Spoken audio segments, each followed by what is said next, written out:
aqui a gente se encontra, que alegria. Aqui a gente se conhece, a gente se reconhece.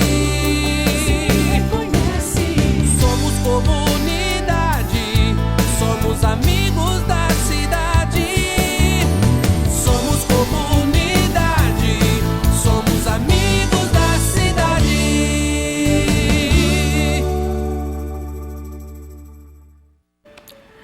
Bom dia a todos os amigos da cidade, é com muita alegria, muita satisfação que nós estamos chegando até você com o programa, com o nosso projeto Amigos da Cidade. Conhecendo a cidade que vivemos, e quando nós falamos em conhecer a cidade que vivemos, não é só aquilo que nós temos ali no nosso pequeno espaço, não. É conhecer a cidade no todo. Você conhece os bairros, você conhece os jardins da cidade que você mora? Você já pegou uma circular e já andou na circular para saber qual é o roteiro dessa circular? Interessante, não é? Não é só o carro, mas, enfim, todo o roteiro que uma circular faz. Isso nós podemos fazer com muita facilidade. É escolher um dia do mês, uma manhã, uma tarde agradável e não muito quente, tá, gente? No meio do dia, porque, olha, andar na circular durante o dia, um dia quente, não é fácil, não. Eu já andei muito circular, então eu posso dizer o que é atravessar e chegar lá no Lar Paraná, lá no Tropical.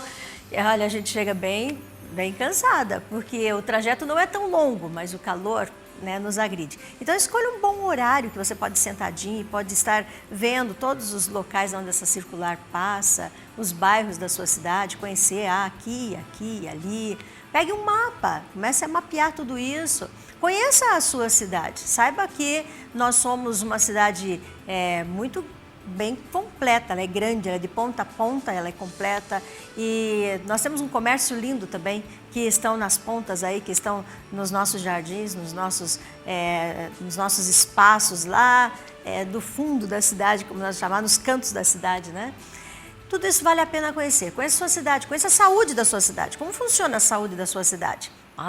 Como funcionam, como são os processos com respeito a exames, quanto tempo leva, né, uma pessoa que tem que agendar um exame e que precisa fazer esse exame com urgência, uma tomografia, por exemplo, quanto tempo leva na fila para que essa pessoa possa fazer? Por que existe um grupo tão grande de pessoas que saem da cidade, pegam um ônibus todas as noites e vão para Curitiba para fazer tratamentos, né? Tratamentos de olhos, tratamento de câncer no Hospital Horácio Guettner e também crianças que precisam ser tratadas de diabetes, tem que sair fora da cidade. Conheça a sua cidade, conheça a saúde da sua cidade, conheça realmente o que a sua cidade tem. Eu podia citar outras coisas, mas agora vamos parar por aqui, amanhã a gente cita mais algumas, ok? Eu tenho um texto aqui que quero compartilhar com vocês no Evangelho de Lucas, no capítulo 5, versículo 27, que fala sobre a vocação de Levi. Passadas estas coisas, saindo, viu um publicano chamado Levi, assentado na coletoria, e disse-lhe: segue-me.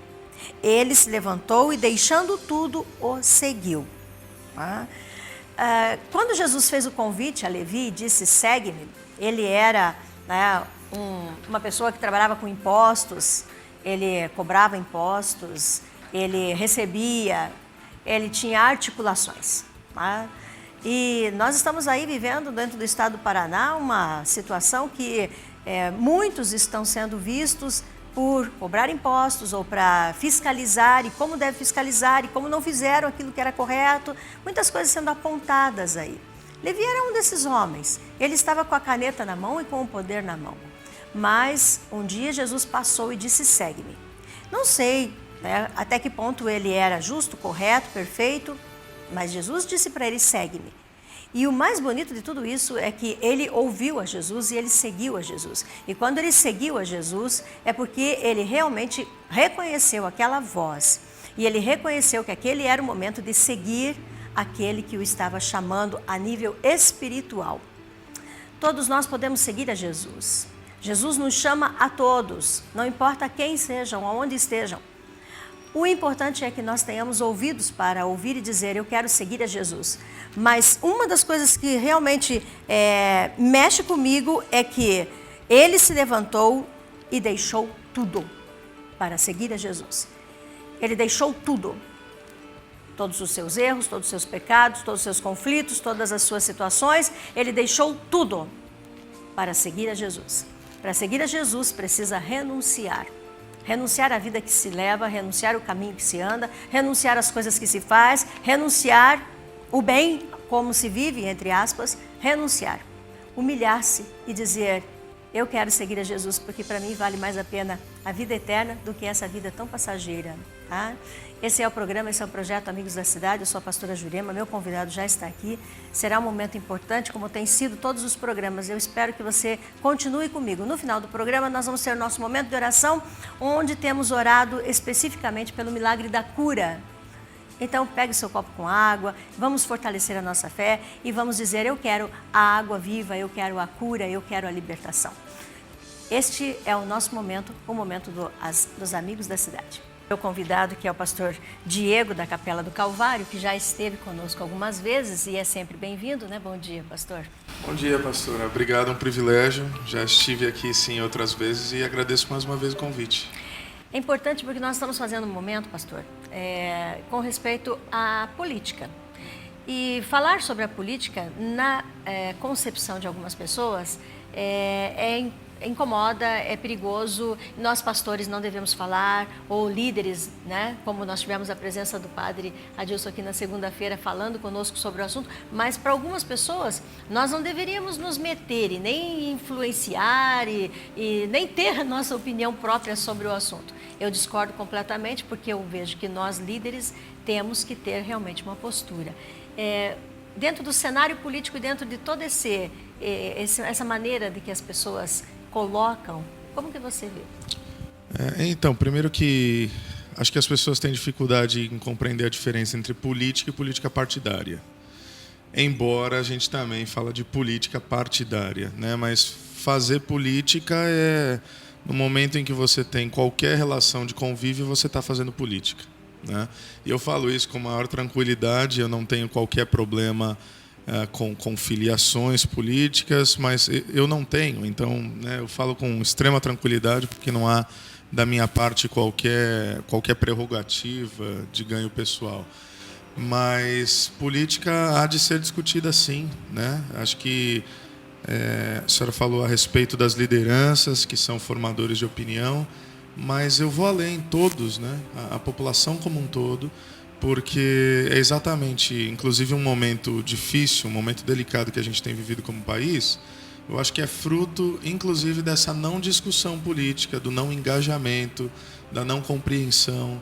A gente discute muito mais, ao invés de discutirmos propostas, né? Declarações propositivas, de repente a gente está muito mais adjetivando esse ou aquele.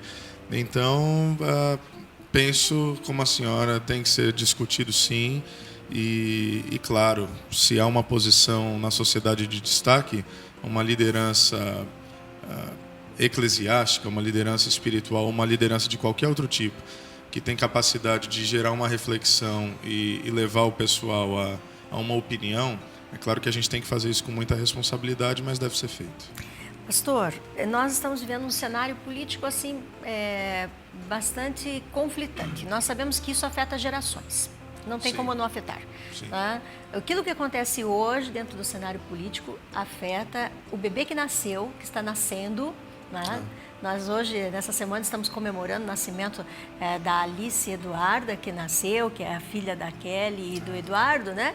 Então, mas nós sabemos, e temos outros que nasceram aí nesses anos, né? Nesses 2 anos, que essas crianças são afetadas. Quando elas tiverem 20 anos, o que está acontecendo hoje afeta essas crianças lá com os seus 20 anos. Sem dúvida alguma, pastora. Eu acho que a última vez que eu estive aqui foi exatamente naquela época do embate a respeito da identidade de gênero e toda aquela questão que se daria pelos próximos 10 anos da educação do nosso município, né? Acho que foi a última vez. Foi.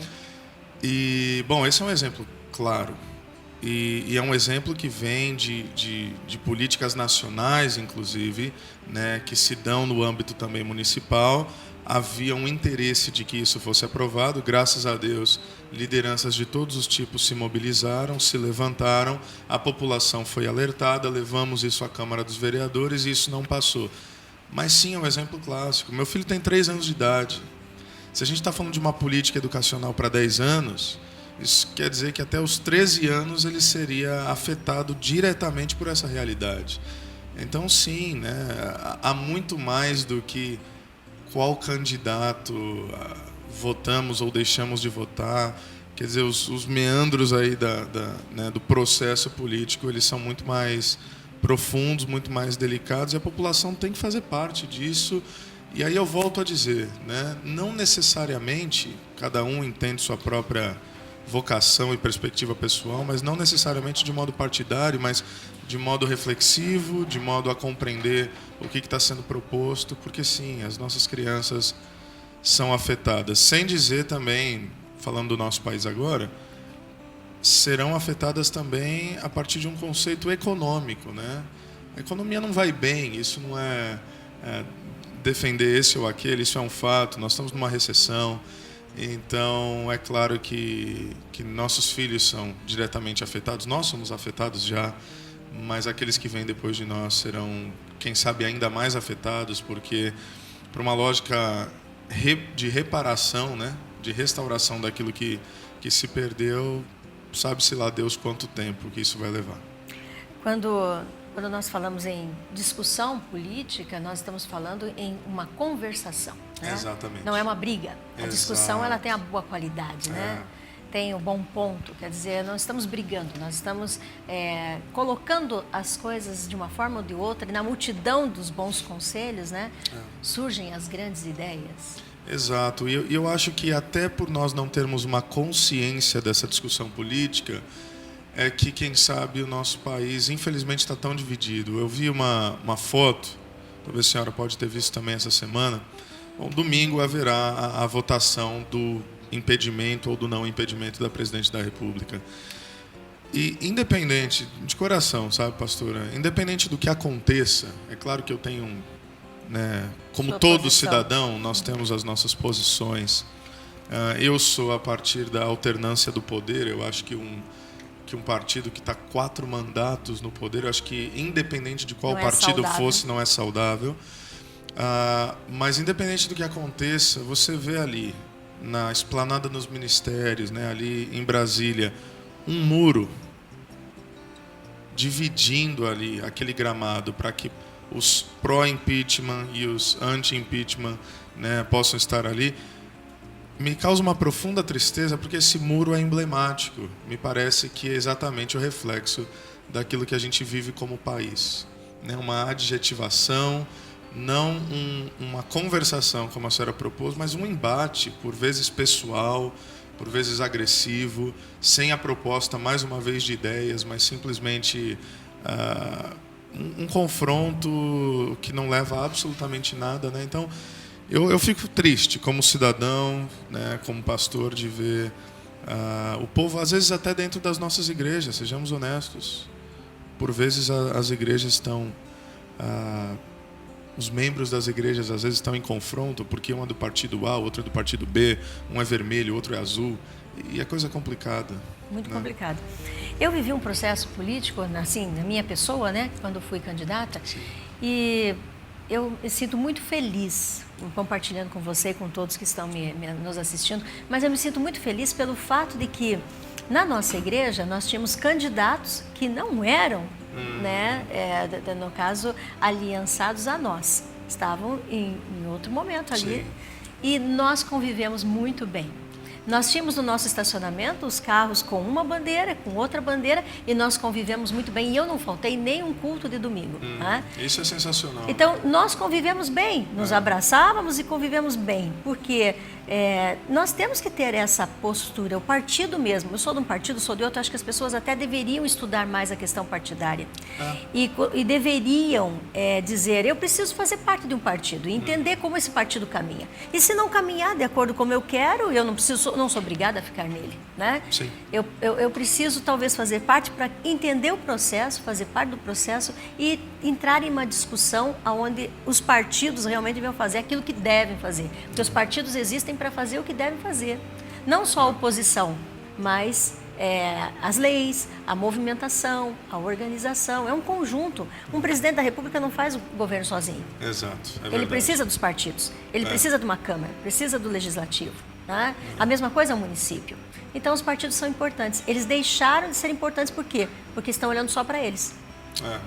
E acho que, inclusive, é interessante falar sobre isso, porque às vezes nós olhamos apenas para o candidato e a figura do candidato se torna emblemática porque ele está em exposição. Mas, de fato, eu posso até gostar de um candidato, mas acho que é importante ver as posições e as propostas partidárias, porque o partido vai reger aquilo que também o candidato vai ter como linha, né, de governabilidade. Então, eu acho que, de novo, o brasileiro, por falta de uma consciência política, por vezes acha que eu gosto do fulano, mas eu não sei as propostas, eu não sei de que partido ele faz parte, eu não sei o que essa legenda defende, né, quais são os ideais. Então, concordo que quando você escolhe um representante, e nós estamos em ano de fazer isso novamente, é muito importante entender todo o entorno, não apenas aquela figura que está sendo colocada ali na vitrine, digamos assim, né? Sendo exposto, né?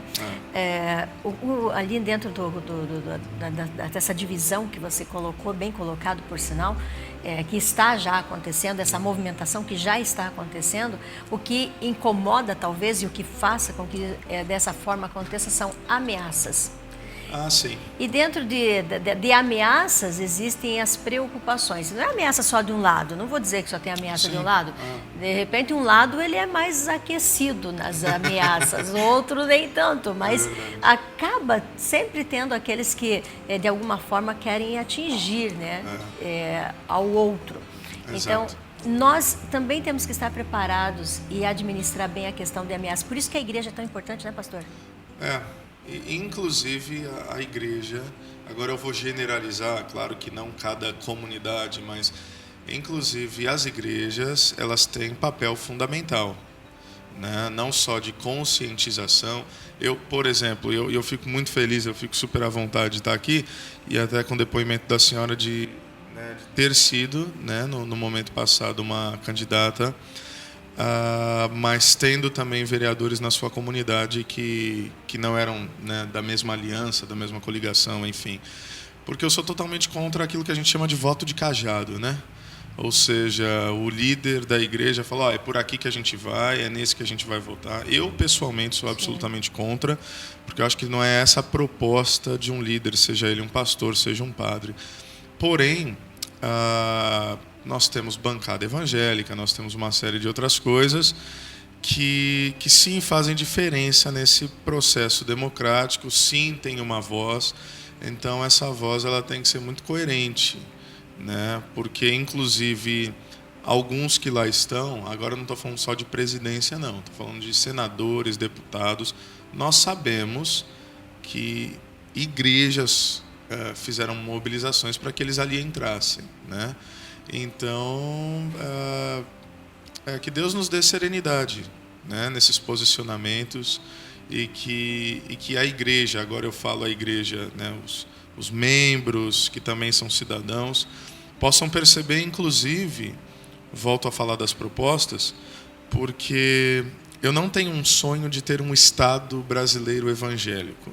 Okay? Não é um anseio que eu tenha, não estou dizendo que eu sou contrário a ter um evangélico na estação ali maior, ou na posição maior de poder, mas eu não acho que nós precisamos de um país regido rotulado por evangélicos. Mas a palavra de Deus é clara em falar acerca dos princípios, né, de que quando os governantes são justos, o povo vive em paz. Então, eu oro sim para que estejam pessoas com princípios, com caráter, com moral e, obviamente, princípios cristãos, que é aquilo que a gente crê, né, possam estar ali para governar, não para uma parcela, uma fatia, para evangélicos, para católicos, para quem quer que seja, mas para governar pelo país, pelo povo.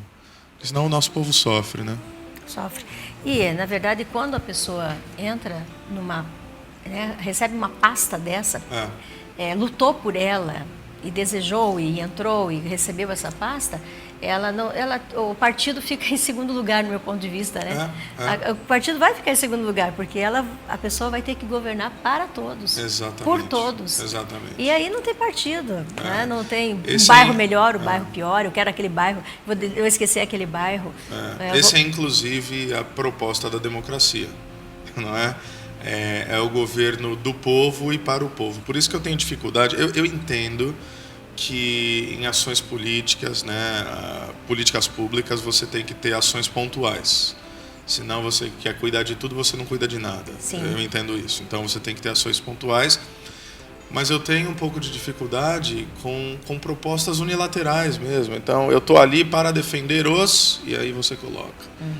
Não, peraí. Tudo bem, talvez houve uma parcela desses que você representa que te elegeram e há um apego maior, mas é o todo, né? Senão fica, de novo, essa questão de divisão, porque fica uma luta de classes, fica uma luta de raças, fica uma luta de questões econômicas, o rico contra o pobre, o branco contra o negro, o hétero contra o homossexual, e é tão triste tudo isso, né? Só vai trazendo dor. Exato. Né? E regredindo. Com certeza. Não há um progresso, há uma regressão. Pastor, quando nós pensamos como líderes, né, na nossa posição de estar orientando, né, abrindo o conhecimento, porque essa é a nossa posição como líderes. Sim. Não é só no púlpito, mas nós, fora do púlpito, nós temos essa missão. Sim, junto claro. com aqueles que fazem parte da nossa comunidade. É verdade. E também aos olhos daqueles que não fazem parte da nossa comunidade. Ou de orientar, ou de ser. Sim. Tá? De ser. Não é só o falar, mas tem que ser. É. Não é só parecer, né? Tem que ser realmente. E quando nós pensamos assim em liderança no todo, numa cidade, num país, num estado, não importa, essa liderança com a responsabilidade, com o compromisso que tem desse ensino, desse discipulado, dessa caminhada, olhem para mim, né? Vejam se vocês podem pegar coisas boas, por favor, peguem, porque o que eu estou ensinando, claro, eu tenho certeza que vem de Deus.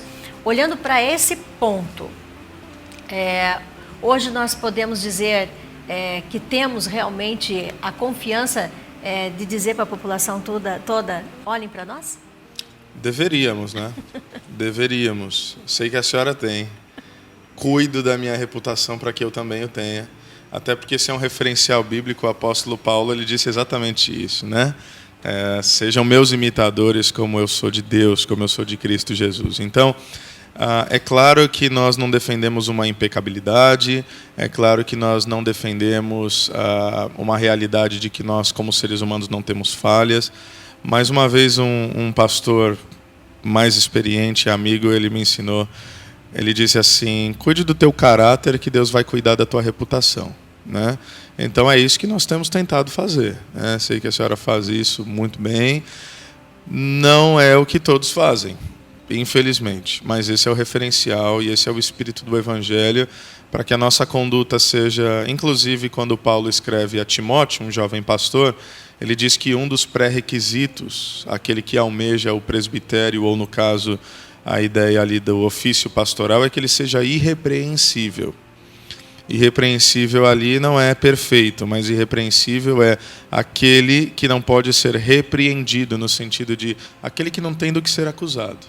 Então nós devemos viver de tal modo que não há nada que se possa pegar de negativo nas nossas vidas. Então temos essa responsabilidade inegociável, né? Nós temos um último minutinho, eu quero aproveitar bem você. Já? Infelizmente já. Mas como defendemos a nossa pátria hoje? Olha, tem uma coisa que só a igreja pode fazer, que é orar. Então eu convoco, como sei que a senhora tem convocado os cristãos à oração. Mas, além da oração, existem sim ações práticas, né? Eu creio que o nosso país está passando por uma fase extremamente complicada e, dado o posicionamento que temos, eu creio que nós temos que sim, né? Não para um embate, não para um enfrentamento, não para uma afronta, uma ameaça, como a senhora mesmo propôs, mas fincar nossas estacas naquilo que são princípios, né? Independente de partidos. Eu acho que nós estamos cansados da corrupção e nós temos que nos posicionar.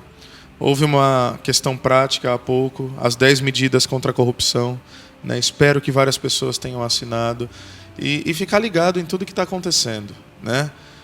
Pelo amor de Deus, votar com consciência, né? Esse é o exercício da cidadania, não por aquele que é meu amigo, não por aquele que me deu alguma coisa, que pagou um churrasco.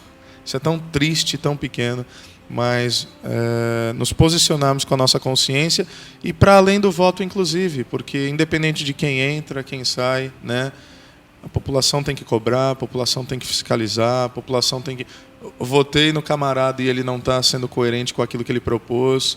Eu mesmo, nesse tempo, eu mandei e-mails para alguns deputados, para senador. Falei, opa, e aí? Qual vai ser seu posicionamento sobre a proposta tal? Não sei se muitas pessoas fazem isso. Acho até que não.